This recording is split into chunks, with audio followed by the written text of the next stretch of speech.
It's Saturday afternoon and I think it's time to do a bit more of home cooking. Today I'm going to be making a Rogan Josh curry. You can make Rogan Josh from lamb or beef. Today I'm going to be making mine from beef. It takes just a little bit longer, about an hour longer, to get the meat just right for beef. I like to make my curries from fresh ingredients, so that means no store-bought sauces or pastes.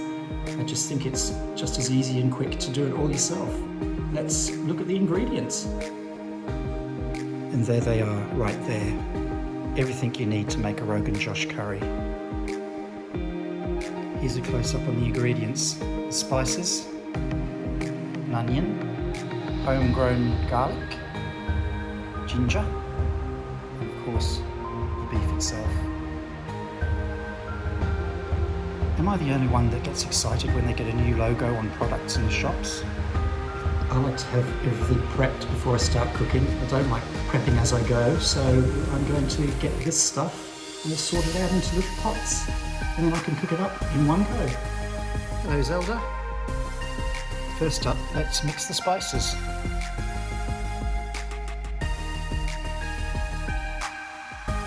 You can add as much or as little cayenne pepper as you can handle, generally between about 1/4 teaspoon to a full teaspoon. I like to use 3/4 teaspoon so it's not too hot. I like to be able to taste the other spices. Time to make another dish of the other spices. And there they are. None of these whole spices are intended to be eaten at the end of the meal. Particularly the cardamom pods, they just taste dreadful. So the peeled garlic and the chopped ginger goes into this container with 4 tablespoons of water to be blended into a paste, but I'll spare you the noise. And there it is, the ginger and garlic paste. And now for the onion. This needs to be finely chopped. And there it is, finely chopped. So there's the meat. I've used rump steak. You can use cheaper cuts like chuck steak, but I like to chop up the meat myself and get rid of as much fat as I can. Seeing as Zelda helped, I've kept her a few little bits of meat aside.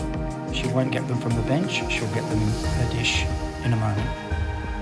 If you're wondering where Rob is at the moment, he's outside potting spring bulbs. He'll be coming in a minute to help me cook, as he's the chief stirrer in the household.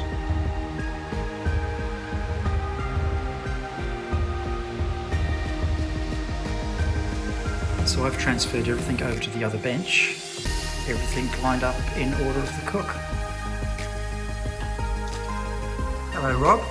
Hello Simon. Ready to cook? Indeed I am. Let's get going. First goes in the oil. We got it. Need to get that nice and hot. Oh no, somewhat hot. Okay, here's the now.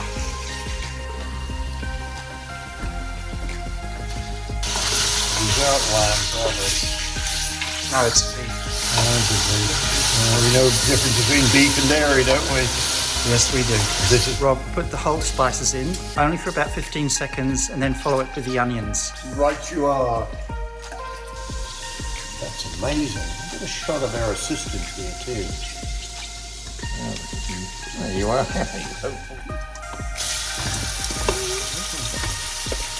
Here we are.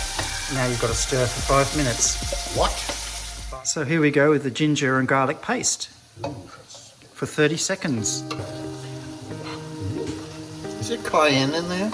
Yes. Oh my God. Okay, put the meat back in now Here we go. and stir for 30 seconds. So next up, and we're nearly there, is the yogurt or yogurt, Yogurt. whatever. Now you need to put 1 tablespoon in for 30 seconds, and we've got to repeat that 6 times. Cooking now, Simon. Look at that. Yeah, 6. That's it. Okay, so now you've just got to stir for another 3 or 4 minutes, and then the last component goes in, which is the water. It's a curry in a hurry. Look at that. There's Rob right there, cooking.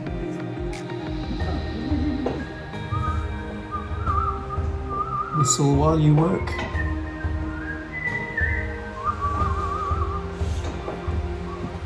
Now for the final ingredient, which is water. Water, look at that. So you need to bring that up to a boil, and then we transfer it over to the other heater and simmer for 2 hours. 2 hours. Yeah, 2 hours. You need to get that water reduced to a nice thick paste, and then we'll have our curry ready to eat. It smells good. 12 hours. 2 hours. And there's Zelda, always watching what's going on. Gently simmering away, time to put the lid on for 2 hours. Need to come back and stir every 10 to 15 minutes. Just need to keep an eye on it now. Simmering away, just there. One pot. So there it is. Add some rice and poppadoms, and we have Rogan Josh.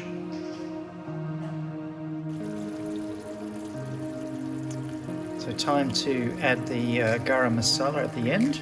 A little tiny sprinkle. Almost ready. Time to take out the whole spices because you just don't want to eat those.